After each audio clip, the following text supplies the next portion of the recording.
Assalamualaikum warahmatullahi wabarakatuh. Saya sekarang ni berada di Masjid Al-Aqsa di Palestin dan saya mengambil peluang ini untuk mendoakan kepada semua penonton, terutamanya pelanggan Siti Najah. Semoga anda juga direzekikan ke sini satu hari nanti, insya-Allah. Insya-Allah.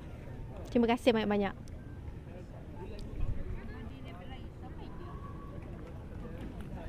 Masya-Allah, sampai dekat Palestin dah. InsyaAllah, insyaAllah, insyaAllah. An-Najah. Assalamualaikum Ustaz Syahrizad. Apa khabar Ustaz? Ustaz okey ke tu? Kahwin okey ke kahwin? Kahwin dah okey ke tu? Video ni cuba bully I, baby. I shoot seorang. Bawa sikit. I jadi fotografer dia orang. Nampak? Sial tak dapat ada. Ya Allah, Tuhan. Apa yang kuning tu? Yang kuning tu apa tu? Baik, kita doakanlah Ustaz Syahrizad yang jauh. Silakan Ustaz. Ya Allah, jumpalah sahabat kami Syahrizad Daud At-Turabi untuk sampai ke sini secepatnya. Amin.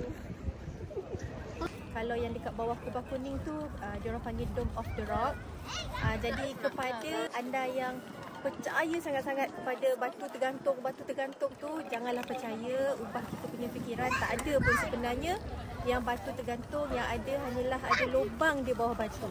Sebab ramai sangat orang percaya. Saya pun tak tahu ramai orang percaya, tapi itulah hakikat sebenarnya. Yang ada orang yang dia dah sampai, dia dah tengok pun dia masih lagi kata bukan ke batu tu, dia macam ini sebenarnya tak.